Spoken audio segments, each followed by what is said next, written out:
Queria, antes da gente começar, ler um texto que pode ser base para o que a gente vai fazer aqui agora. Quem tiver com a Bíblia aí, Salmo 119, de novo. A gente começou semana passada com ele, hoje a gente vai começar de novo.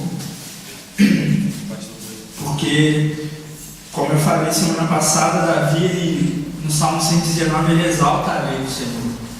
Ele faz um poema muito bem montado, por sinal, exaltando e elevando a lei do Senhor.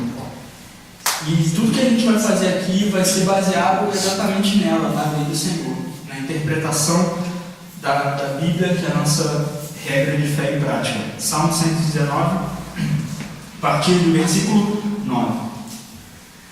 Como o jovem guardará puro o seu caminho, vivendo de acordo com a tua palavra? Tenho-te buscado de todo o coração. Não permitas que me desvie dos teus mandamentos. Guardei a tua palavra no meu coração para não pecar contra ti. Ó Senhor, tu és bendito, ensina-me os teus decretos. Com os meus lábios declaro todas as ordenanças da tua boca. Alegra-me tanto no caminho dos teus testemunhos quanto em todas as riquezas. Medito em teus preceitos e observo os teus caminhos. Terei prazer nos teus decretos. Não me esquecerei da tua palavra. Acho que todo mundo já conhecia esse versículo, a maioria de nós já conhecia. E ele começa com uma pergunta que a gente tem que se fazer no meio de tudo isso que a gente está vivendo hoje. Como guardar o nosso coração? Como nós, jovens tementes a Deus, fiéis à palavra, crentes no Senhor Jesus Cristo, como que nós podemos guardar o nosso coração? E ele já responde isso, vivendo de acordo com a tua palavra.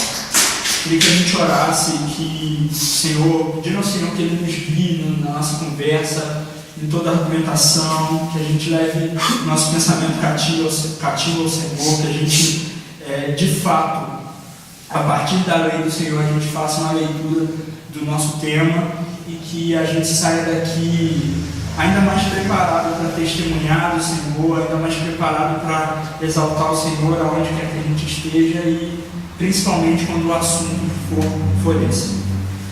Senhor, Pai, muito obrigado. Muito obrigado por mais um dia na Tua presença, muito obrigado por mais um sábado. Deus, o Senhor tem cuidado de nós, o Senhor tem nos mantido na Tua presença. Deus, o que nós te pedimos nessa noite é que o Senhor nos guie, que o Senhor abra as nossas mentes, abra o nosso coração, que o Teu Espírito Santo nos convença, Senhor, através da Tua palavra, que a exposição da Tua palavra, que aquilo que vem dela, da Tua lei, que o Senhor nos ajude, Pai, a guardar o nosso coração em Ti, a obedecer às Tuas ordenanças, a amar a Tua lei, a ter prazer nos Teus decretos, Pai, e viver baseado neles. Que nessa noite nós tenhamos um tempo proveitoso, um tempo produtivo, e que as nossas mentes, os nossos corações sejam levados cativos ao Senhor. É isso que eu te peço em nome de Jesus. Amém e amém. Pode sentar, gente. Acho que todo mundo leu lá no Facebook qual vai ser o nosso tema. Alguém já conversou sobre isso fora da igreja? Se viu num papo essa semana, a Edson falou que rolou uma treta lá no trabalho dele sobre isso. Alguém mais já se viu inserido em alguma discussão dessa? Ninguém? Vocês são felizes. Bem felizes. Bem-aventurados. Porque geralmente o negócio ferra. Então, o tema do nosso papo reto é a Bíblia de movimento de minoria, e a gente vai falar sobre o feminismo. A dinâmica vai ser bem legal e pontos cruciais, assim, a gente vai parar para pergunta. Não necessariamente tem que ser eu a responder, se alguém quiser responder ou dar uma opinião em relação ao que a pessoa perguntou, ou responder mesmo o que a pessoa perguntou também pode fazer. E no meio do processo a gente vai ver como é que vai funcionar isso daí. Então, objetivos do debate: apresentar as origens, evoluções e ramificações do feminismo, refletir sobre os efeitos do feminismo nas diferentes esferas sociais, mostrar os reflexos da agenda feminista sobre o papel do homem e da mulher e, principalmente, colocar a agenda feminista em análise sobre a luz das escrituras. Regras do debate: o respeito é fundamental. A Juliana queria que eu colocasse ali: não pode falar palavrão. Ela toda hora bota aí: não pode falar palavrão, palavrão, palavrão. Acho que ninguém aqui vai recorrer a esse método. Então, o respeito é fundamental. Se você discute, se você discorda com alguém, nós discordamos de ideias e não de. Nós discordamos e combatemos ideias, não pessoas, tá? Muito cuidado com a linguagem. Não precisa usar palavrão, às vezes a gente pode ser agressivo, pode ser ofensivo, então, muito cuidado com isso. Bem que a gente está em casa, então, olá, a gente está em casa, então não tem muito problema com isso, mas se o negócio ficar quente, cuidado com a linguagem, chama de Vossa Excelência e afins. Mas eu aquele comercial da Tigre, seu biscoito sem glúten, esse comercial do cara não usa palavrão, então é a mesma coisa. Esperar a sua vez de falar e respeitar o tempo para a fala. Então, por favor, não faça um discurso de 30 minutos, já basta eu falando pra caramba aqui. Quando você tiver a palavra, seja objetivo. E em caixa alta. Não perguntar ou comentar aquilo que não está ligado ao nosso tema. Deixa os criancinhos da África fora do nosso debate hoje. E aí a gente começa o corpo do nosso debate partindo de um pressuposto cristão. Isso é importante a gente frisar. Estamos partindo de um pressuposto cristão. Logo, afirmamos desde o início que, primeiro, a gente não relativiza se a Bíblia é verdadeira ou não, se Gênesis de 1 a 3 é verdadeiro ou não, se a gente pode confiar na Bíblia ou não. Cremos na Bíblia como palavra de Deus, totalmente sem erro e divinamente inspirada. Todo argumento deverá ser baseado na Bíblia. Isso é até um treinamento para a gente, para quando a gente for conversar com o pessoal fora daqui, a gente usar filosofia, sociologia, psicologia, todas as ideologias que a gente quiser, mas partindo de um pressuposto bíblico, sujeitando tudo isso à Bíblia. Como que eu posso pegar o que tem de bom na psicologia, na filosofia, na sociologia e usar ao meu favor, com argumentações bíblicas. Então, um treinamento para a gente. Se você vai dar uma opinião, argumentar alguma coisa, use a Bíblia. E, para usar a Bíblia, evite citar recortes dela, respeitando sempre o contexto. Senão você pega um texto que não tem nada a ver com o tema, a gente pega uma frase, um versículo solto e usa aquilo sem contexto. Então, isso é fundamental para que não haja distorções do texto sagrado. Alguém aí quer dar a sua definição, o que você entende por feminismo? Gente, a gente está em casa, então nem preciso dizer que a gente não precisa ter vergonha. Até Matheus e Larissa, que são visitantes, são de casa já também, então se quiserem falar, fiquem à vontade, mas sem nenhuma vergonha. Alguém quer falar? Alguém? Alguém? Ninguém? Ju, fala aí a sua definição de feminismo. Pelo menos na teoria, o feminismo é a luta pela igualdade de direitos de homens e mulheres, né? Tem os extremos, mulheres considerando o sexo feminino melhor do que o sexo masculino, mas isso são extremos. Basicamente é a luta desses direitos iguais. Alguém quer completar ou discordar da Ju ou da outra definição? Gente, lembrando que, como eu falei, discordar da Ju, da ideia da Ju, não é discordar da pessoa da Juliana. Juliana é fofinha, no bom sentido. Alguém mais? Não, eu vou ficar frustrado se discordar. Vamos ver. Quem será a próxima vítima? Falou uma mulher, agora eu vou falar um homem. O negócio fica bem igualitário. Deixa eu ver. Lucas. Que isso, cara? Então, Matheus, a sua definição? Assim, o feminismo é um tema recente, né? Só que ultimamente ele vem sendo usado de uma maneira errada. Basicamente o que a Ju falou, na teoria, é a luta das mulheres para ter igualdade social, econômica, igualmente aos homens. Show. Então, acho que basicamente todo mundo, até quem não quer falar, vou presumir que todo mundo está na mesma linha de pensamento. Então, Fred, solta o vídeo lá.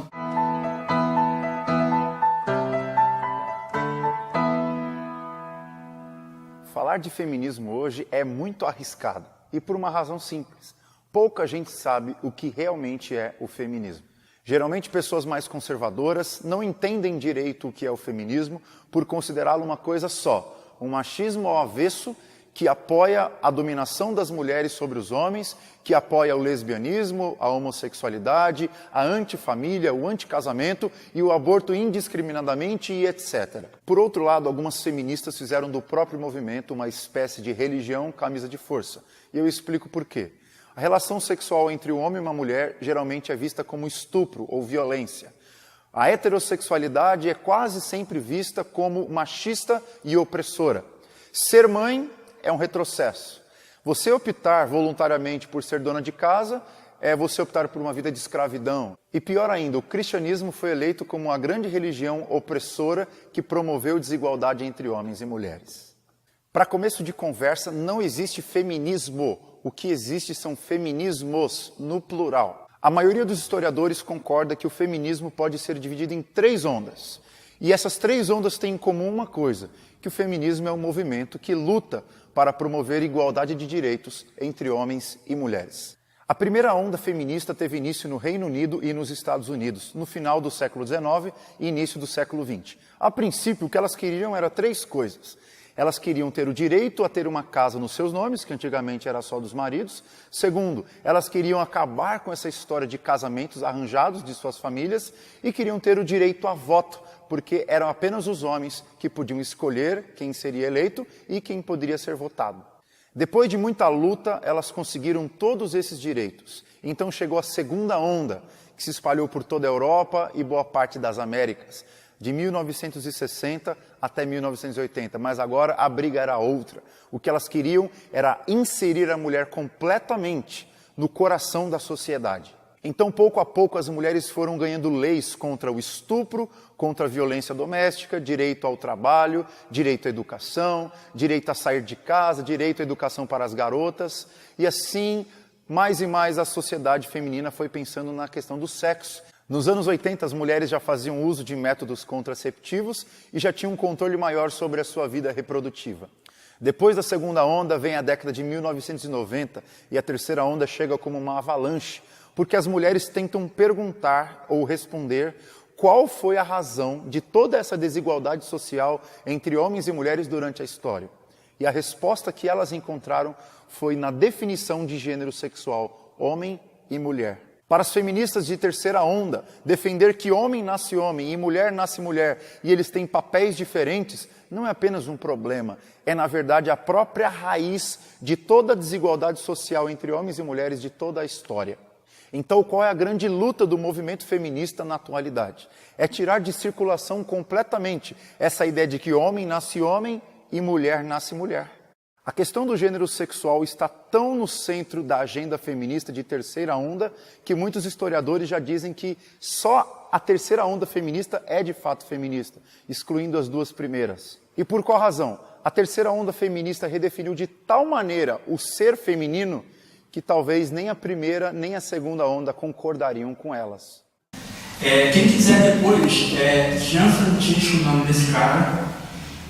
Se quiserem assinar o canal dele lá no YouTube, é bem legal, ele faz umas meditações diárias de salmos, é bem bacana mesmo. Mas a gente pegou esse vídeo porque ele é bem ilustrativo sobre essas 3 ondas. Eu, pelo menos, não tinha escutado ainda uma argumentação dividida nesses 3 períodos, eu achei bem interessante. Antes da gente passar para o próximo slide, eu queria fazer algumas considerações. Primeiro, nessa primeira onda, na busca por direitos e tudo mais, Um evento histórico influenciou muito nessa questão das liberdades individuais. Alguém aí sabe quando foi que o homem, a sociedade na verdade, parou de ser vista como blocos e começou a se defender a tese de que deveria ser vistos como indivíduos, ao invés de ser vistos como blocos, eles começaram a ser, os homens e as mulheres começaram a ser considerados como um bloco. Alguém sabe qual foi o evento histórico que proporcionou essa mudança de paradigma? Oi? Não, anterior ao iluminismo. Não, oi? Não, alguém? A reforma protestante. Teve um camarada, espero que ninguém tenha um infarto quando eu falar o nome dele, mas ele defendeu essa questão de que pelo homem e a mulher serem criados à imagem e semelhança de Deus, eles não poderiam ser vistos como bloco, simplesmente como componente social, mas eles tinham que ser vistos como indivíduos, imagem e semelhança de Deus, com percepções próprias, com reações próprias, com vontades próprias, e sendo enxergados cada um dentro das suas particularidades. Esse camarada foi o João Calvino, que nas suas institutas começou a mostrar essa parte, rearranjar a leitura da sociedade, que era dividida até então pela Igreja Católica entre o clero, a nobreza, mais uma classe intermediária e o povão. E era visto só como bloco. Quando se fazia análise da sociedade, era visto assim: o clero, nobreza, um pessoal intermediário ali, ascensão, né, do negócio, e a plebe. E aí, quando João Calvino volta para a Bíblia e descobre Agostinho e tudo mais, ele começa a dizer: não é assim que se deu o ser humano. O ser humano é criado à imagem e semelhança de Deus. Não importa se ele é o rei ou se ele é algum plebeu ou se ele é algum camponês. Então aí a gente tem essa mudança. O segundo evento que a gente tem que considerar nessa história é o iluminismo, que tenta desconstruir tudo aquilo que a própria reforma construiu. Em questão de valor, em questão de percepção de mundo, eles vêm e tentam inverter tudo, colocar tudo de cabeça para baixo, tentando destruir o que tinha sido feito 1.600 anos atrás. Então, tanto é que, por causa do iluminismo, é que chamam a Idade Média de Idade das Trevas. Isso foi uma nomenclatura dada pejorativamente na era do iluminismo, como dizendo que até aquele momento, até o surgimento daquela galera, a humanidade vivia em trevas, e que agora eles estavam iluminando o caminho. Eles eram os grandes descobridores do sentido real da vida e explicadores da sociedade em si. Então a gente considera a reforma protestante trazendo esse papel de indivíduo, esse conceito de indivíduo. A gente considera o iluminismo como tentando perverter aquilo que foi construído na reforma, e não só por Calvino, mas por Lutero, por todos aqueles que figuraram ali. E, em última coisa, a gente tem que considerar o movimento marxista. A gente tem que falar de Marx e principalmente de Gramsci, que foi o cara que fundou o marxismo cultural. A partir de Marx, ele vai fazer uma revolução social. Ele vai dizer que a revolução de Marx vai se focar no sistema econômico, dizendo que a base da economia estava errada e que tinha que mudar na economia. Só que não deu certo. Marx foi voto vencido. E aí vem um camarada chamado Antônio Gramsci, italiano, se não me engano, e escreve um livro chamado Os Livros do Cárcere, são 8 volumes, que ele vai falar que Marx errou no sentido de focar a revolução só na economia. O que na verdade precisava para o socialismo dar certo, para o marxismo dar certo, é desconstruir todo o conceito social que já tinha sido construído e colocar os conceitos deles. É aí que surge a questão de opressão e opressores e oprimidos. O mundo se divide não mais em indivíduos pecadores, carentes da graça e da redenção divina, mas se torna uma grande disputa entre opressores e oprimidos, que é o que rege a nossa política aqui no Brasil hoje. A gente vê um discurso esquerdista dizendo que o branco de classe média é o opressor e o negro geralmente é o oprimido, não importa de qual classe ele seja. Fala-se de dívida cultural, que o negro tem que cobrar uma dívida cultural dos brancos, porque durante todo esse tempo eles foram escravizados e tudo mais. Então voltou a se ver como um bloco. O que na Reforma Protestante se lutou contra, a gente voltou ao início, ver como bloco. Qual bloco? Opressores e oprimidos. E isso se encaixa muito bem nessa terceira onda do feminismo. Por quê? Porque a gente vai ver o conceito de opressão muito forte dentro da agenda.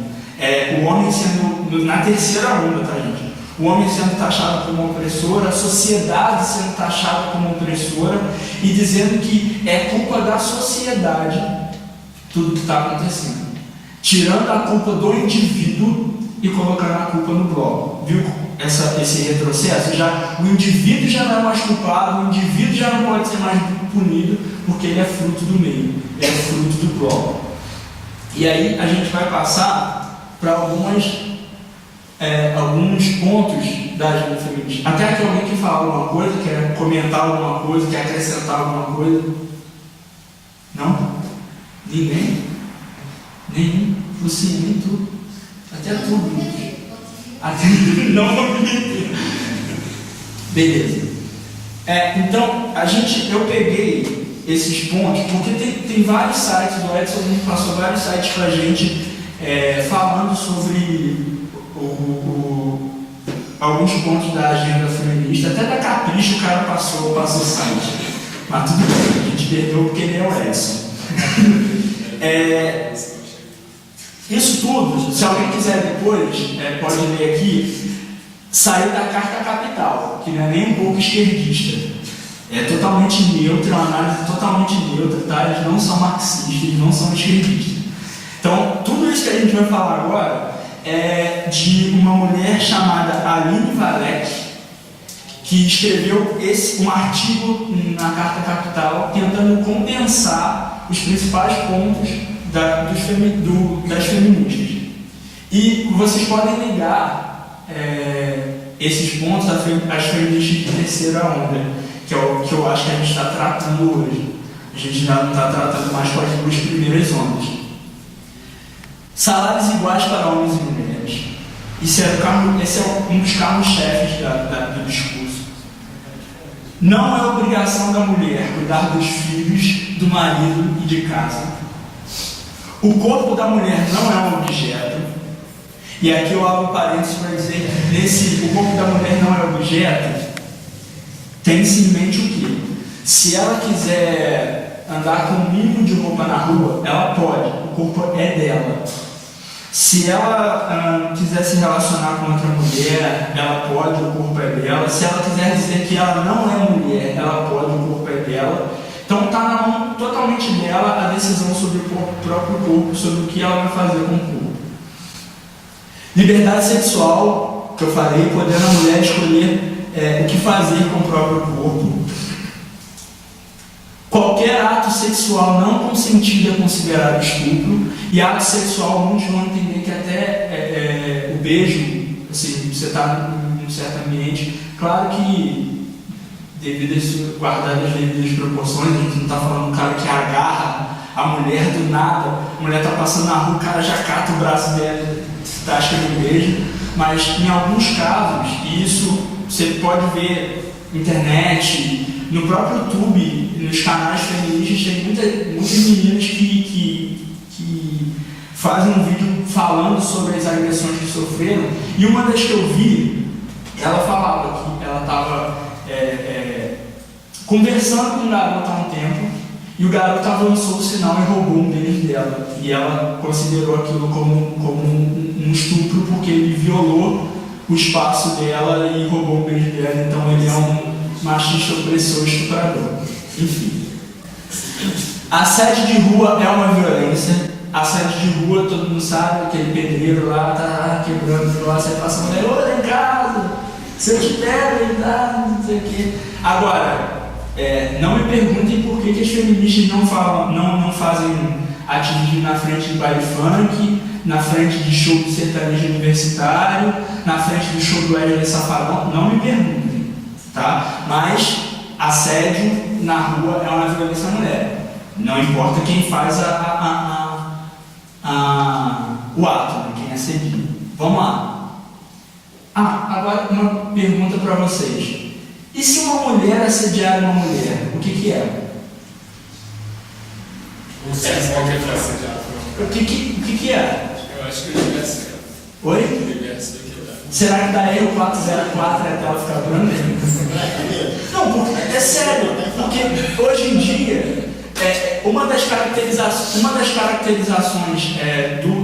das mulheres que já não são nem bi, elas são homossexuais mesmo, elas só se relacionam com mulheres e descaracterizam o corpo e tudo mais, elas querem parecer tanto com os homens que até na parte mais podre do negócio elas imitam, que é a parte do quê? Da piadinha, é a parte não, você é minha e tal. Igual eu vi uma entrevista daquela Tammy Gretchen, não sei se ainda pode chamar ela de Tammy, não sei qual é a situação ainda. E ela falando que ela que escolhe a roupa que a namorada dela vai sair na rua. E aí, o que é? É machismo opressor? Saca? Como é que tratar um negócio em bloco complica a análise do caso? Direito ao voto e direito também à participação na vida política do país com cargos governamentais. Então, elas não queriam só votar, elas queriam ser votadas também, elas queriam entrar como candidatas e fazer parte daquilo. Beleza? E aí, alguém quer comentar alguma coisa dessa agenda? Alguém tem mais alguma coisa a comentar? Pô, gente, assim não dá, cara. Assim não dá. O negócio é papo reto e ninguém... Alguém? Não quero comentar muito não, mas assim, olhando, parece que tem pontos positivos e tem pontos negativos. Tipo, por exemplo, a mulher participar da política. Nada contra, por exemplo. A mulher ter salários equivalentes. Nada contra, né? Ela também tem capacidade.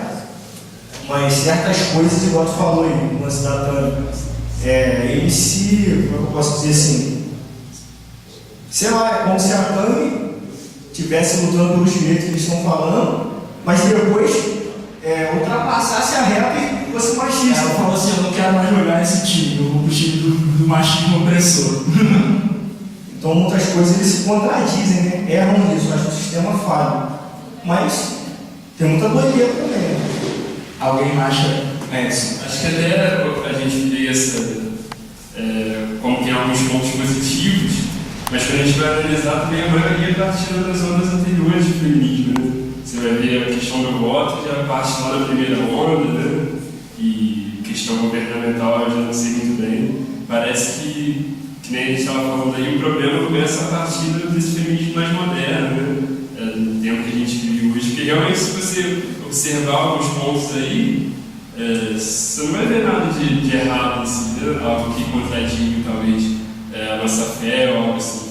Mas o problema são os tópicos que vêm sendo acrescentados para essa última onda do feminismo e que a gente não pode ignorar, né, enquanto sendo igreja, porque a gente vai ter que tratar com isso no nosso dia a dia, a gente vai ter que tratar com isso dentro das nossas faculdades, dos nossos trabalhos. Né? Eu estava falando dessa semana mesmo de conversar sobre isso lá no trabalho e se a gente não conversa dessas coisas aqui dentro, né, onde a gente vai conversar para poder ter argumentos, para saber como reagir, né? Acho que isso é muito importante. A gente tem um exemplo que está acontecendo no Japão. A população do Japão está decaindo, está envelhecendo porque as mulheres não querem se casar, não querem ter compromisso, estão pensando só na vida dela, no trabalho, nas coisas delas, mas não estão querendo compromisso. E a população do Japão está cada vez diminuindo, envelhecendo cada vez mais porque as mulheres estão só pensando no trabalho, na sua vida particular, não querem mais relacionamento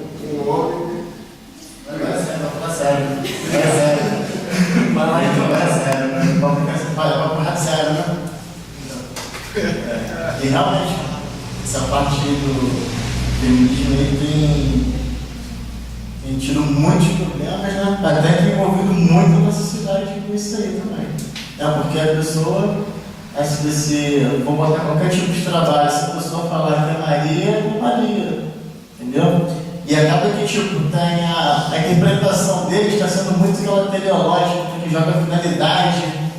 Então, tem sido muito complicado. A situação do estupro ali, desde 41, que abaixo de 14 anos para os vulneráveis é considerado, mesmo sem consentimento, com toque, com coito, algo parecido a estupro. Né? Só que eles estão realmente levando tudo, né? E por isso que tem muitos esses movimentos aí também.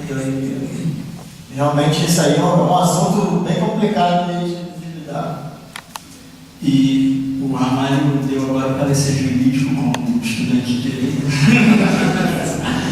Mas uma coisa que a gente tem que levar em consideração também é que o feminismo está muito ligado ao movimento político. Muito ligado ao movimento político. Na verdade, a terceira onda vem por causa de movimentos políticos. A gente pode dizer isso sem medo de errar. A subida do Partido dos Trabalhadores ao poder, a esquerdização, se é que a gente tem essa palavra, do discurso das universidades. Se você for numa UFRJ, numa UERJ, numa faculdade federal, pública, você vai ver um discurso marxista, um marxismo cultural muito grande no meio disso, no meio da faculdade. Eu mesmo tenho casos de pessoas, tanto amigos quanto pessoas da família, que entraram na faculdade e no primeiro período já, principalmente nos cursos de humanas, nos cursos de exatas isso é mais difícil porque o cara está lidando com número, então, sim, pode acontecer, mas geralmente nos cursos de humanas, me dói dizer isso, mas é a verdade. Então a gente tem aí movimentos como esse que sustentam o governo que a gente tem, porque são movimentos como esse que angariam votos para o governo de esquerda, porque eles defendem essa agenda. São movimentos basicamente assim, que elegem pessoas como, por exemplo, vamos citar igual o PSOL ou PSOL, para ninguém zoar. Uma das maiores bandeiras deles é exatamente essa questão. Deles, do PCdoB, do PCB, todos esses partidos que são de esquerda, e alguns são de extrema esquerda, eles vão usar o feminismo e mais algumas minorias como escada para subir ao poder. E a gente vai ver isso sendo muito influenciante começa a não poder mais pegar alguns pontos deles e excluir outros. Porque se ele se torna uma visão política e eu me torno alguém que adere ao feminismo, eu tenho que aderir aos outros pontos do feminismo também, né? Porque quando eu me colocar diante da sociedade, eu sou feminista, pensando unicamente em igualdade, acho que a gente deve tratar isso depois de acordo com a Bíblia, a pessoa não vai entender só a questão da igualdade, vai levar junto a questão do aborto, vai levar junto a questão do homossexualismo, né? Por ter esse caráter político no feminismo, né? Ele começa a ser um conceito que traz tudo que ele tem junto quando você adere.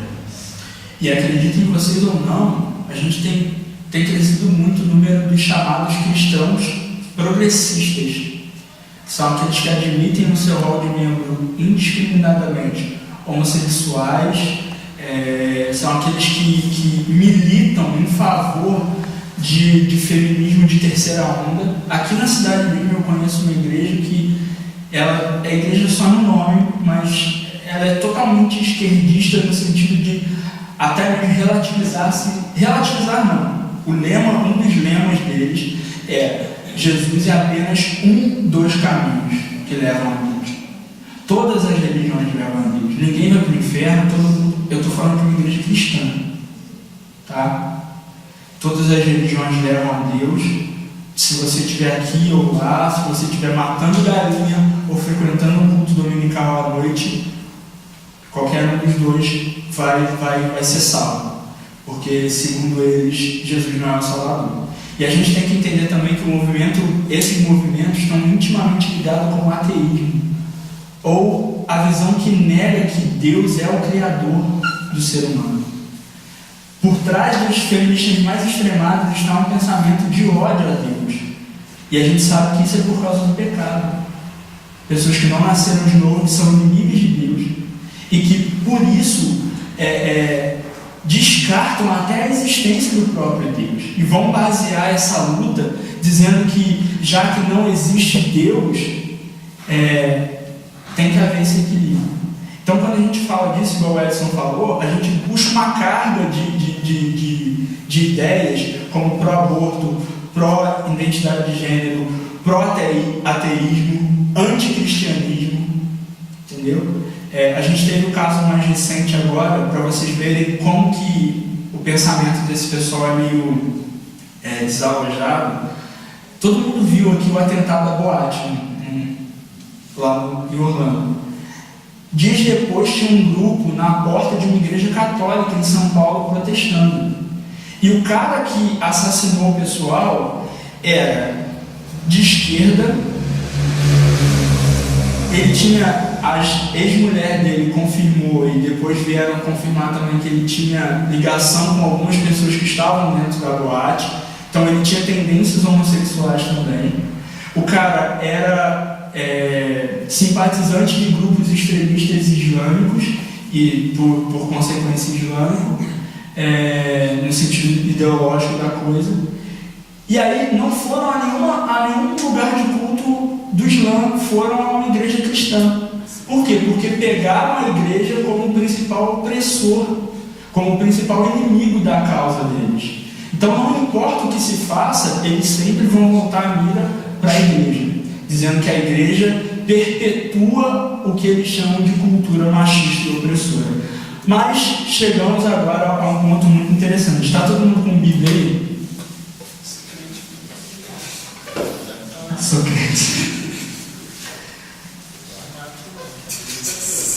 A gente vai tentar, claro que se a gente fosse fazer isso, fosse analisar só esses textos, a gente ia gastar muito tempo. Mas eu queria só ler alguns textos aqui, alguns eu vou só explicar o contexto para a gente não prender aqui, mas alguns eu faço questão de ler. Gênesis 1:27 é a primeira descrição da Bíblia falando da criação e envolvendo a criação do homem e da mulher, mas eu queria que nós lêssemos Gênesis 2, do 18 ao 25. Diz assim: Disse mais o Senhor Deus: Não é bom que o homem esteja só. Eu lhe farei uma ajudadora que lhe seja adequada. Ou algumas versões chamam de ajudador idôneo, auxiliador idôneo. E o Senhor Deus formou da terra todos os animais do campo e todas as aves do céu, e os trouxe ao homem, para ver como lhe chamaria. E o nome que o homem desse a cada ser vivo seria o nome deles. Assim o homem deu nome a todo gado, às aves do céu e a todos os animais do campo, mas não se achava uma ajudadora adequada para o homem. Uma ajudadora, guarda essa palavra aí, ou auxiliadora, não sei como é que está na sua versão. Então o Senhor Deus fez cair um sono profundo ou pesado sobre o homem, e este adormeceu. Tomou-lhe então uma das costelas e fechou a carne em seu lugar. E da costela que o Senhor Deus lhe havia tomado, formou a mulher e a trouxe ao homem. Então disse o homem, preste atenção nesse também: Esta agora é osso dos meus ossos e carne da minha carne. Ela será chamada mulher, porquanto do homem foi tomada. Portanto, o homem deixará seu pai e sua mãe e se unirá à sua mulher, e eles serão uma só carne. E os dois estavam nus, o homem e sua mulher, e não se envergonhavam. Só nesse versículo a gente já quebra o conceito de opressão que atribui a visão cristã da criação. Quando provavelmente Moisés narra a criação e registra a criação, duas coisas ele faz questão: de não duvidar se Deus existe. de não duvidar se foi Deus que criou todas as coisas. Pelo contrário, Gênesis 1:1 diz: no princípio Deus, ponto. Que princípio? O princípio da gente, porque ele não tem princípio nem fim. E a segunda coisa que a gente pode perceber: não se fala em opressão aqui. Não se fala que farei para ele alguém em quem ele possa mandar. Farei para ele alguém que ele possa abusar, alguém que ele possa humilhar, alguém que ele possa comandar.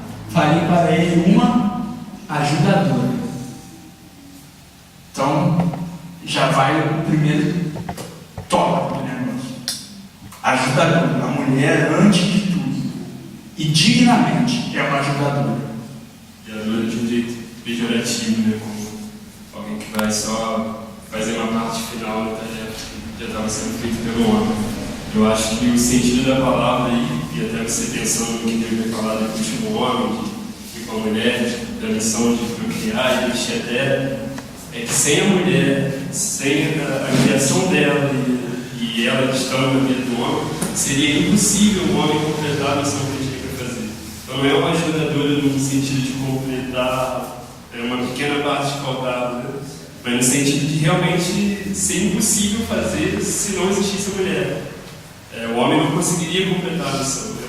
Então, ser uma auxiliadora idônea, né? A minha tradução coloca até aqui uma ajudadora que lhe correspondesse, né? Que completasse nesse sentido, de os dois juntos conseguirem cumprir esse projeto que Deus tinha feito. Então, a gente não pode enxergar uma questão de valor, como se, por exemplo, a missão da mulher dada por Deus fosse menor do que a missão dada por homem. Né? Isso não acontece aqui no texto. Né? O que acontece é uma missão que é dada aos dois, e que é impossível fazer se uma parte não participar ou se a outra parte deixar de participar. Vamos pular agora. Alguém mais quer fazer alguma observação sobre esse texto de Gênesis que a gente leu? Não? Então, vamos agora para Mateus 5, 27 ao 28. Esse texto é muito importante para a gente combater outro pensamento da agenda feminista extremada, da terceira onda do feminismo. Por quê?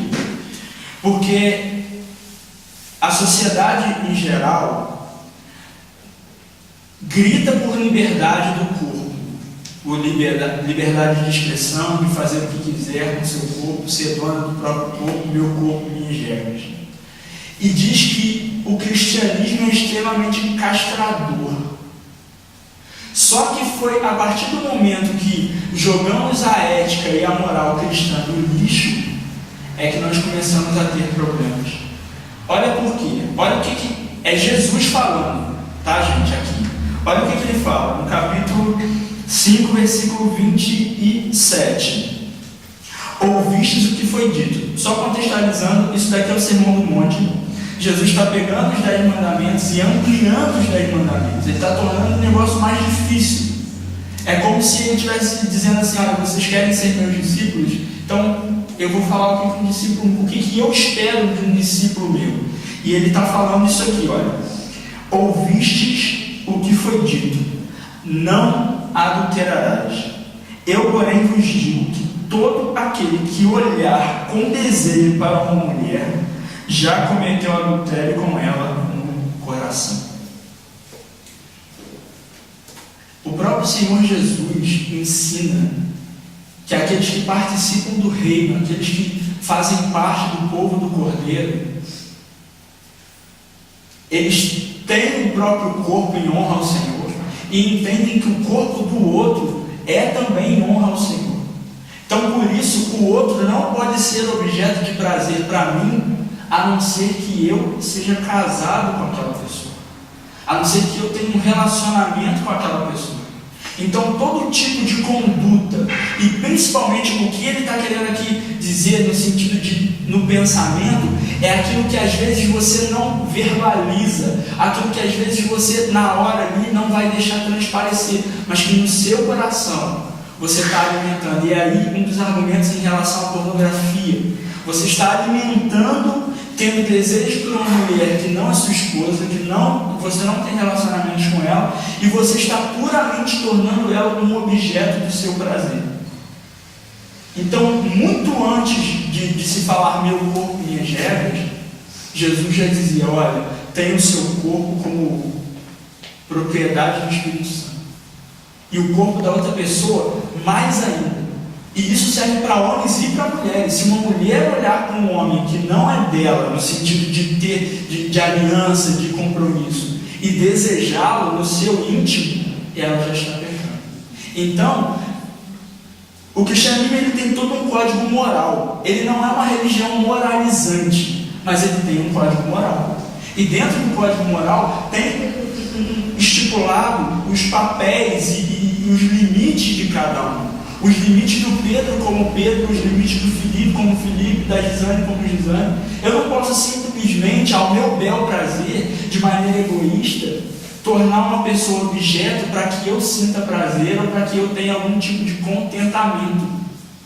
Tanto é que no casamento, e a gente vai ver isso quando a gente for ler em Efésios, a intenção do casamento é que agora o seu prazer é da sua mulher e o prazer da sua mulher é seu.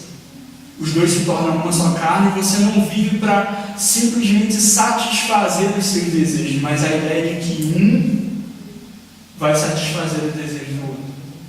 A ideia de que um vai completar o outro no sentido de se tornar uma só carne e agora estarem preparados, aptos para cumprirem ainda mais aquilo que Deus tem para dentro de cada um. Então, quando a gente pega essa questão do assédio, muito antes das feministas tratarem de assédio, e por uma motivação muito diferente, já está sendo tratado na Bíblia. Jesus preocupado em que os seres humanos não sejam vistos somente como objetos, mas que sejam tratados como imagem e semelhança de Deus.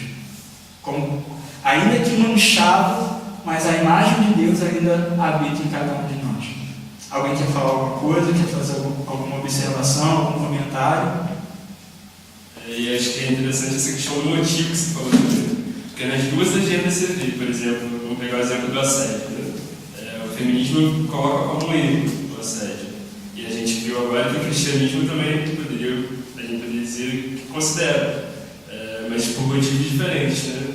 O feminismo vai dizer, olha, isso é um abuso simplesmente contra a mulher, contra a dignidade dela, de fato é, mas o cristianismo vai além disso quando vai dizer, isso é pecado contra o próprio Deus, né? Porque é uma ordenança do próprio Deus de que as coisas não sejam dessa forma, você fazer seja com sua esposa, ou com seu marido, né? Então a gente vê uma pauta que é parecida, mas a gente vai olhar a raiz dos motivos e vai começar a enxergar a diferença. Do ponto de vista cristão, todas as atitudes do cristão convertido, o cristão já subentende alguém convertido, vai ser um ato de glorificação ao Senhor. Como Paulo disse, quer comais, quer bebais, quer faças qualquer coisa, falei tudo para a glória de Deus.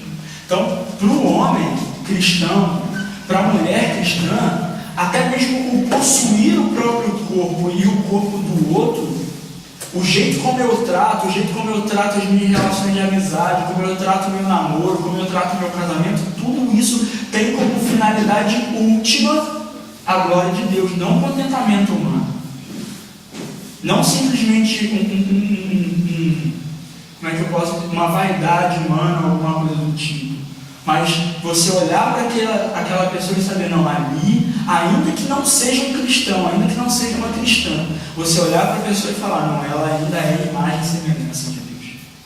Então a gente tem que pesar isso daí na balança. E vamos ao tão comentado Romanos.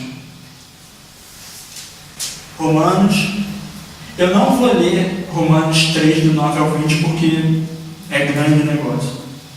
Mas a ideia de Romanos 3, e a ideia que Paulo vem tratando desde Romanos 1, e ele vai gradativamente até chegar nesse ponto, é que todos os seres humanos são pecadores. Todos nós fomos manchados pelo pecado. O pecado nos afeta de todas as formas. Nós, cristãos, redimidos, de um jeito diferente, porque agora há em nós o Espírito Santo de Deus que nos dá força para escolher o que é bom, o que é de Deus, o que vem de Deus. Mas o ser humano sem o Espírito Santo ele é escravo do pecado. Homens e mulheres. E outra coisa, toda ideologia humana leva a marca do pecado. E uma das marcas das minorias é o egoísmo. A Lucinha falava aqui no começo. O meu primeiro. Minha avó tinha um ditado, não sei quantos aqui já ouviram. Minha avó, tá? Não era eu. Farinha pouca, meu pirão primeiro. Alguém já ouviu essa... Então assim, se for para beneficiar, que seja o meu grupo, que seja a minha galera. Aos amigos tudo, aos inimigos nada. Então toda ideologia puramente humana, que não parte da Escritura, que não tem como base a glória de Deus e a pessoa de Deus como fundador, vai ser manchada pelo pecado em algum momento, por mais nobre que ela seja. Seja a doação de agasalho para uma criança, que pode ser usado como soberba e como um tipo de glória pessoal, seja a defesa da mulher. Pode ser usado como egoísmo e como vanglória também. Como detentores, como a esquerda hoje quer dizer que eles são os detentores da verdade, e nós cristãos somos os perversores de toda a verdade. Então, o trabalho de Paulo é exatamente esse, é dizer que todos nós carecemos da glória de Deus, tanto quem sofre a ação, quanto quem comete a ação. Em última instância, todos nós somos iguais. O que tem que prevalecer é a Bíblia, porque ela sim vem de Deus, inspirada por Deus, mantida por Deus, e a gente comprova a sua verdade na história. Então, em comparação, de novo com a motivação, a gente vai ver que a gente tem aí algumas distâncias em questão de motivação. Um vai fazer por entender uma coisa e o outro vai fazer por entender outra coisa. O cristão que segue as ordens de Deus, ele nunca faz para vanglória, ele faz sempre para glorificar o Senhor. E o texto que eu faço questão de ler é Efésios, capítulo 5, a partir do 22. Mulheres, cada um de vós seja submissa ao marido, assim como ao Senhor, pois o marido é o cabeça da mulher, assim como Cristo é o cabeça da igreja, sendo ele mesmo o salvador do corpo. Mas, assim como a igreja está sujeita a Cristo, também as mulheres sejam em tudo submissas ao marido.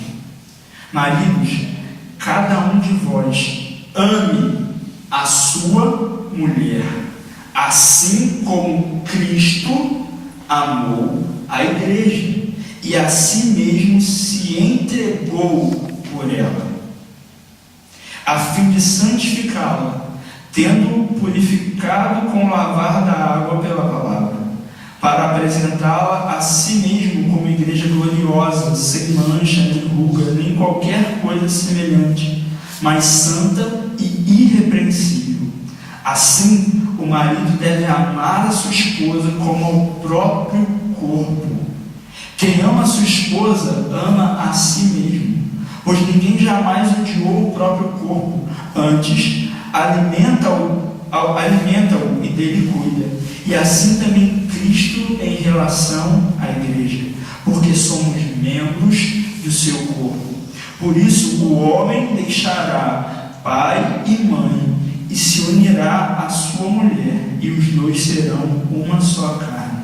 Esse mistério é grande, mas eu me refiro a Cristo e à igreja. Entretanto, também cada um de vós ame a sua mulher como a si mesmo, e a mulher respeite o marido. Vocês veem alguma relação de opressão aqui dentro desse texto? Se alguém está oprimido aqui é o homem, porque o mandamento para ele é amar a sua esposa como Cristo amou a igreja. E ele vai continuar o pensamento, e se entregou por ela. No sentido de que se alguém tiver que sofrer o dano, que seja o homem. Que a mulher seja tomada como um vaso frágil, não no sentido dela não ter força em si mesma, mas dela ter sido dotada de uma feminilidade que é bíblica, que é divina, no sentido de criada por Deus e que deve ser protegida. Então, quando alguém vier e disser que nós somos opressores e que os cristãos perpetuam a cultura do estupro ou do machismo, ou seja lá qual cultura que queiram botar na nossa conta, esse é um ótimo texto.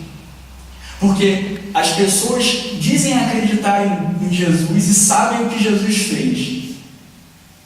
Vem Jesus como um líder bom, algumas pessoas veem Jesus como um líder moral muito bom e tudo mais, como um exemplo a ser seguido. E aí você pega a pessoa, primeiro, antes de ler o texto, você pergunta: você acredita em Jesus? E se a pessoa disser: não acredito, foi um cara muito bom, foi um cara muito legal, muito bonzinho e tal, morreu aí e tal. Você lê o texto para ela e fala assim: então, como é que dá para ser opressor num relacionamento em que a ordem, isso daqui não é um conselho, isso daqui é uma ordenança?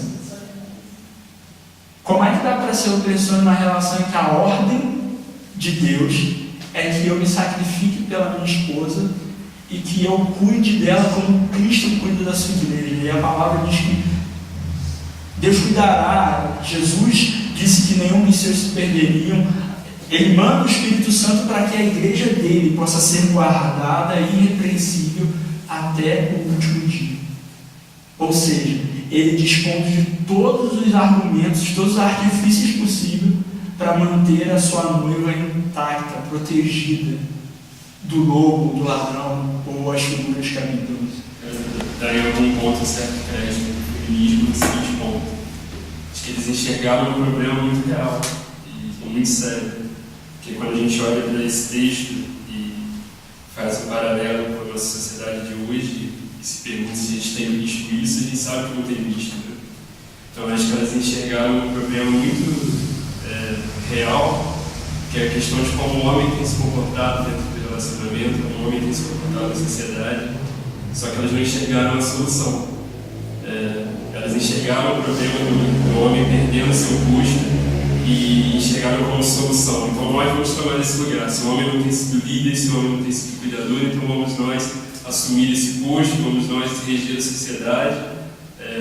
E quando a gente olha para a Bíblia, a gente vê que a solução, na verdade, está no homem voltar a ter o caráter que deveria ter, a voltar a ser aquele que se sacrifica pela sua família, aquele que se sacrifica pela sua esposa, aquele que está a ponto de entregar a própria vida, se for necessário. Se você for olhar no versículo 26, finalzinho 25 fala em entregar a vida, né? E a gente pensa nisso no sentido de até a morte, se for necessário. Mas o 26 fala de coisas relativas à própria vida, né? Para santificar, purificando pela lavagem de água, pela palavra, a fim de apresentar a si mesmo, igreja gloriosa. Então aquela frase clichê que a gente vê, que o maior ministério de um homem sempre vai ser sua família, seu casamento, sua casa, porque é de onde ele presta contas. E por conta dessa perda da visão masculina de o que é ser homem segundo a Bíblia, né? A gente até conversava sobre isso, talvez no próximo papo reto, né? Dessa questão de como o homem tem perdido o seu papel, e hoje em dia você vai ver aí fora aquele que é enxergado como homem é o que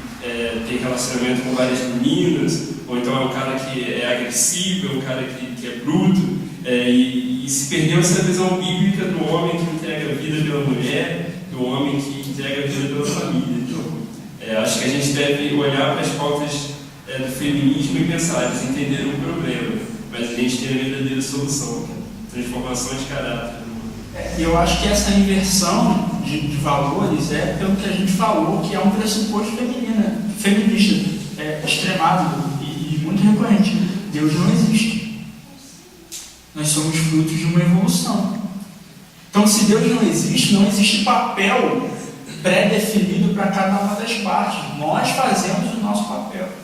Se Deus não existe, eu posso muito bem, por um erro evolutivo, ter crescido homem num corpo de mulher ou mulher num corpo de homem. Mas o problema é, Deus existe. E Ele cria as partes com papéis definidos.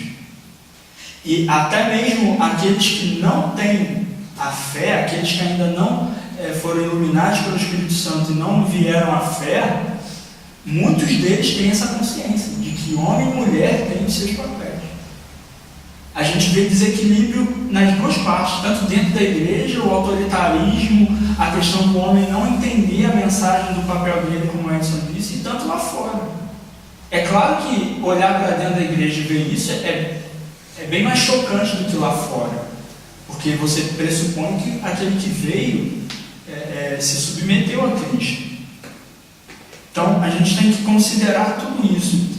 Quando for fazer uma análise, a gente tem que pegar pressuposto, a gente tem que pegar motivação, a gente tem que pegar raiz do pensamento e anular tudo aquilo que não tiver como pensamento último Deus, como Criador, como ordenador da vida, como sustentador da vida, como aquele que rege todas as coisas. Tudo que vai fora, tudo que joga fora a Gênesis de 1 a 3, para nós não serve. E outra, a gente vive hoje esse relativismo, e é engraçado porque antigamente nem os próprios filósofos que falavam contra Deus conseguiam eliminar a possibilidade de Deus. Nenhum deles batia o martelo e dizia Deus não existe. Hoje todo mundo chega e fala, não, Deus não existe. Me prova. Não tem como te provar. Deus não existe. Tá, isso é uma crença. Se é a sua crença, eu acredito que ele existe, é a tua na história. Então a gente não pode, em detrimento de um argumento científico, abaixar a nossa cabeça e falar, não, eles estão com a ciência e a gente está com Deus. Não, a gente está com tudo. Com Deus, ciência, com tudo. Entendeu? Eu não sei, você pode se perguntar aí qual que é o ponto que é mais atacado onde você estuda, ou, sei lá, no seu trabalho, eu não sei, no seu caso, mas quando eu olho para a minha faculdade, por exemplo, no meu convívio, o ponto que é mais atacado de todas as doutrinas cristãs para mim é o criacionismo. É o ponto de que Deus criou todas as coisas, que Deus é Senhor de todas as coisas, porque se você destrói essa verdade de que Deus criou, você não tem motivo para defender mais nada. Não existe moral, não existe linha de certo e errado, porque não existe um Criador. Então sempre o criacionismo vai ser atacado, sempre vai ter que dar outra alternativa, porque se você destruir a realidade de que Deus criou todas as coisas, você destrói tudo. O Edson falou, ponto, as faculdades atacaram, etc. Recentemente, na entrega do Prêmio Nobel, teve um cientista que ele descobriu a chamada célula de Deus, que acredita-se tenha sido a origem do Big Bang e da criação do universo. Ele afirmou no discurso dele, quanto mais ele estuda, mais ele pesquisa e tenta provar a inexistência de Deus, mais ele acredita. E isso daí já quebra o argumento de qualquer professor, de qualquer intelectualzinho de faculdade. Porque eles falam a teoria coisa da cabeça deles, coisa que não tem como provar. É teoria. Tese inventada. Mas ele carece de fé como a gente. Mas o cara que pega, estuda pela Bíblia, ou até pela própria ciência, atualmente ele passa a crer na existência de Deus. É a questão do design inteligente, né? O cristianismo é o que mais abre o leque para as mulheres. Tu vê que antes do cristianismo, tu vê os judeus, os islamistas, eles não abrem o leque para as mulheres poder falar, tudo separado, era tudo separado. E Cristo veio quebrar esse tabu. A Deus é a mão está tentando. Ele quebrar esse tabu. Em Samaria, Jesus foi lá, falou com a mulher lá, coisas que eles não. Coisas que os homens não falavam, mas Jesus veio trazer uma igualdade, trazer o equilíbrio entre homens e mulheres. Jesus veio trazer esse equilíbrio, não só uma sociedade machista como era antes, como o judaísmo, como o islamismo, mas ele veio trazer um equilíbrio, uma igualdade. Tudo que é além é prejudicial, tudo aquilo que passa extremismo, como você falou, isso é prejudicial, né? Jesus quer trazer o equilíbrio na nossa vida, entendeu? Equilíbrio espiritual, equilíbrio mental, equilíbrio de todas as áreas. Mas uma coisa muito legal da gente considerar, alguém que sabe o que é e tem o hábito, ou já escutou algum podcast, sabe o que é isso? Podcast. Assina um monte, claro. Então, cara, é muita hora, é muito maneiro. Eu tenho um para indicar para vocês, falando sobre o que o Edson disse, sobre design inteligente, de um site chamado Bibotalk. Você pode ir lá, botar. É só colocar no Google BTcast. Foi botar no Eu posso colocar o link no grupo. Você baixa lá, é um cientista, um cara muito famoso aqui no Brasil, renomado, falando de design inteligente. Como que os cientistas sérios não conseguem não trabalhar com a ideia de que tem uma mente extremamente inteligente por trás de toda a criação.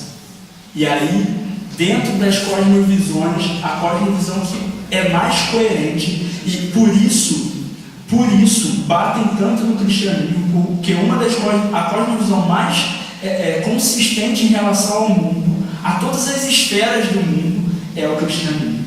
Porque como nós cremos no Deus Criador, que ordena todos os setores da vida, se você for ler o livro, o Pentateuco, você vai ver cada setor da vida do povo sendo cuidado, desde o comércio até a higiene pessoal, a relação de um com o outro, tudo. Deus vai cuidar de todas as partes da vida humana. Então, por isso que batem tanto no cristianismo, porque as outras religiões, a maioria das outras religiões, que são, na maioria delas, esotéricas e místicas, e até esotéricas no sentido de que, um negócio meio fumacinha assim, meio espírito fumacinha, elas não têm problema que uma pessoa, que um homem se vista, haja e se declare como mulher. Porque para ela, o ponto de partida não é tão importante. O importante é se você é uma boa pessoa, você faz o bem. Te der o microfone para falar, Michel vai dar lá da graça. Nós lemos as duas primeiras passagens em Gênesis que falam sobre aquele equilíbrio, aquela igualdade entre o homem e a mulher. Deus criou a cada um deles a imagem e semelhança. E depois a própria Bíblia vai descrever ou vai identificar aquele conflito desde lá do início.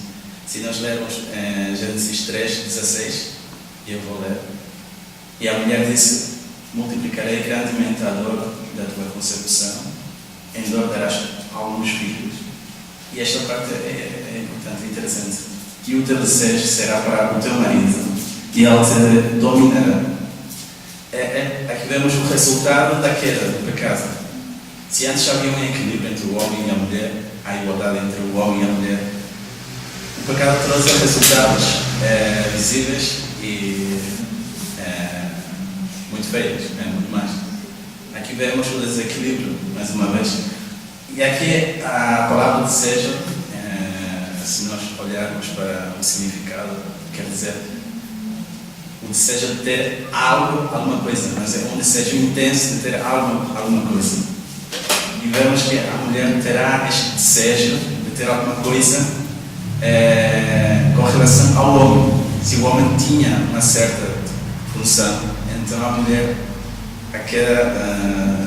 trouxe este desejo de fazer as mesmas coisas que o homem. E se nós olharmos para a história, e aqui várias pessoas já indicaram isso, vemos bastantes nações, sociedades, mesmo nas islâmicas ou outros povos na África, ou mesmo no nosso meio, que a mulher, não somente no presente, mas ao longo da história, vemos que a mulher foi sempre tratada de uma maneira errada, inferior, muitas vezes, sem direitos. Nós vemos que isso é um resultado lá no início. E é por isso que o homem domina ou tenta dominar toda esta consequência na mulher, só para a mulher. Mas isto é tudo consequência da queda do pecado, que trouxe aquele desequilíbrio todo, né, que nós observamos ainda hoje. E os movimentos feministas é uma reação, resultado daquilo que já lá no início. Mas isso que o Michel falou é verdade. Às vezes a gente passa por Gênesis de 1 a 3, os primeiros 3 capítulos de Gênesis, só tentando defender a teoria de que, a verdade de que Deus criou todas as coisas, e a gente não vê ali no texto os pontos que falam da consequência dessa queda. De um homem que abdicou da sua função, quando a mulher tomou a frente dele e tomou o fruto, e da consequência disso da mulher perpetuar esse desejo, como o Michel falou, de ser maior que o homem, de dominá-lo, de exercer a mesma função que ele e de estar no mesmo patamar. Então, essas coisas só voltam para o lugar naqueles que são regenerados. O Michel estava falando e explicando o texto, eu não tinha prestado atenção nesse dominará também, que é fruto da queda, né?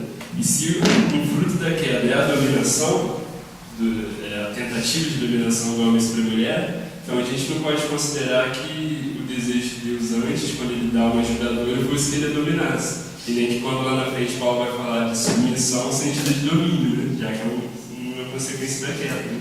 Como a gente estava falando hoje, antes tem um outro sentido, né? A ver com auxílio, a ver com caminho. Está vendo como que se a gente elimina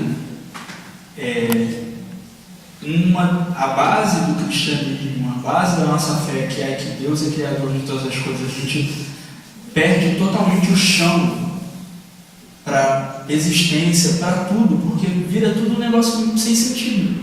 A gente cai no que a filosofia chama de niilismo. Tudo é um grande nada. A nossa vida é um grande nada. Tudo é uma consequência de um grande nada. A gente veio do nada e vai para o nada. Então, como que esses movimentos, como que o feminismo, com a sua agenda, ele acaba minando pontos centrais, e a gente vai para um outro ponto para caminhar no final. Comparado aos textos bíblicos, o que podemos dizer como cristãos sobre a agenda feminista? O que a gente pode concluir? É legítimo eu acho redundante uma pessoa falar, não, eu sou cristão e é feminista, porque os pontos principais do feminismo e os pontos saudáveis do feminismo, o cristianismo já define há muito tempo. Jesus ensinou a gente a guardá-los, a obedecê-los, e eles são a base até mesmo sem elas saberem, eles são a base para buscar uma certa igualdade. Alguém quer falar alguma coisa? Eu acho que só para acrescentar, assim, porque tem pontos que nem a gente falou no começo. A gente olha para os pontos positivos do feminismo, como por exemplo, a igualdade salarial, aleatoriamente. Mas quando a gente vai ver os motivos, né, que causam cada um, são motivos diferentes. Então, talvez um cristão se identificar com o feminismo seja um pouco perigoso, né? Porque ou ele vai estar dizendo que não é 100% feminista ou que não é 100% cristão, que não entendeu o que com total profundidade. Alguma parte vai ficar chateada com isso. Vai ficar chateado em algum ponto, né? E acho que em questão do confronto também, né? Porque quando alguém te perguntar sobre igualdade das mulheres e se você é feminista, você pode dizer, olha, eu sou cristão.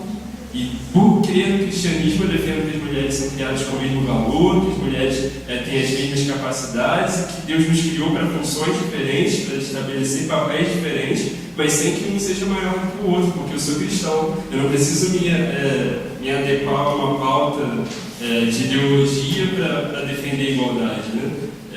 E aí você pensar, mas se eu falar que sou cristão hoje, eu tenho que explicar tanta coisa, né, como a gente tem dito. Mas se você for falar que é feminista, também você vai ter que explicar tanta coisa por conta das questões do aborto, do homossexualismo. Então, quanto a essa pergunta, eu ficaria com a posição de dizer que sou cristão, que creio no cristianismo, creio em Deus e em tudo aquilo que vem junto. Porque eu não poderia dizer a mesma coisa do feminismo.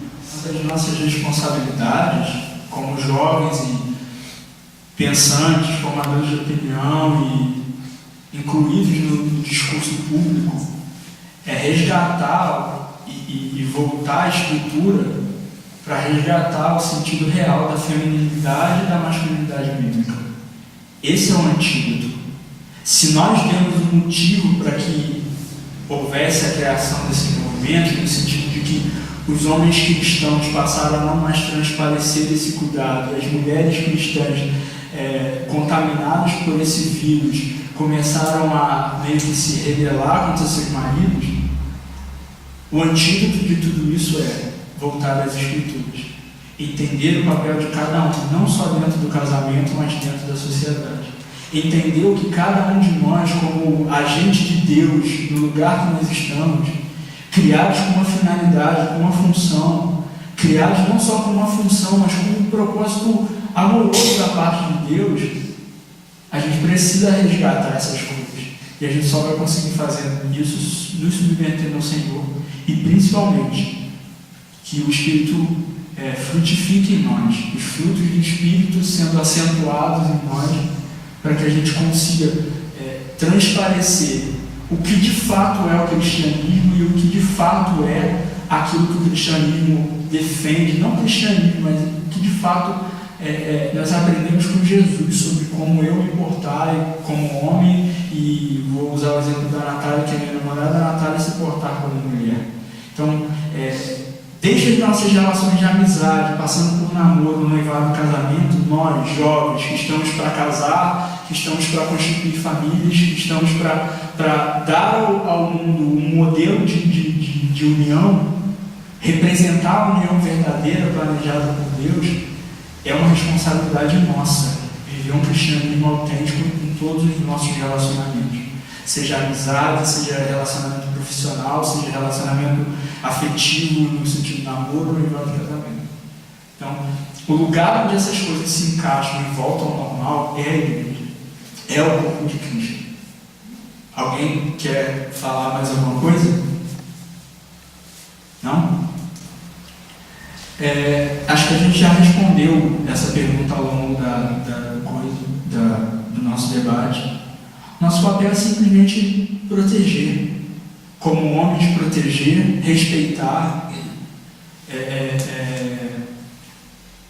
Acho que eu, como alguns sabem, gosto muito de poesia, e eu acho muito bacana quando você olha para essa questão da arte refletindo um aspecto de Deus. Quando o olhar para uma mulher é tido como algo inspirador, como algo que evoca beleza, evoca, até mesmo dentro do contexto do casamento, a sexualidade, a sensualidade sadia, tudo isso posto no seu lugar certo, a mulher como o deleite dos olhos do esposo e o esposo como o deleite dos olhos da esposa. Então, o nosso papel é esse: é proteger, é cuidar, é dar suporte e principalmente entender que nós não somos melhores ou piores do que as mulheres. Alguma mulher quer se pronunciar?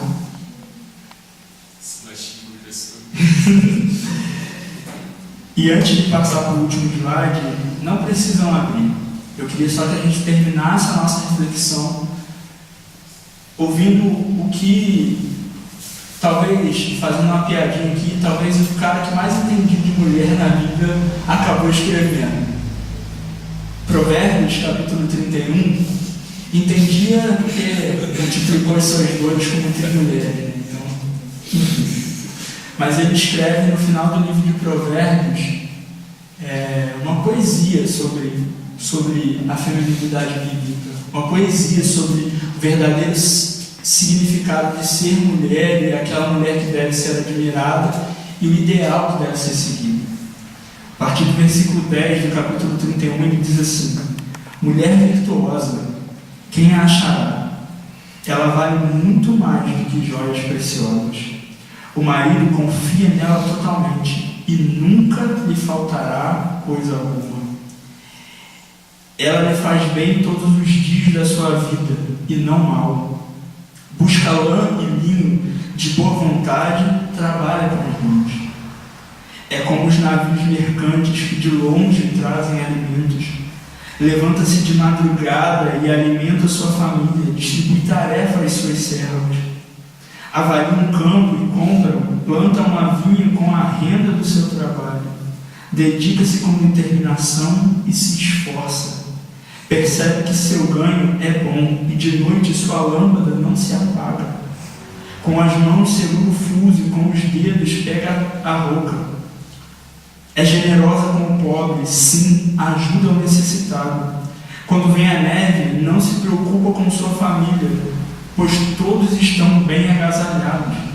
Faz cobertas para si mesmo. Seu vestido é de linho fino e púrpura. Seu marido é respeitado no lugar de julgamento, quando se assenta entre os anciãos do povo. Faz vestido de linho e os vende, fornece cintos aos comerciantes. Força e dignidade são seus vestidos. Não se preocupa com o futuro. Abre sua boca com sabedoria, e o ensino da benevolência está na sua língua. Administre os bens de sua casa e não se entrega à preguiça.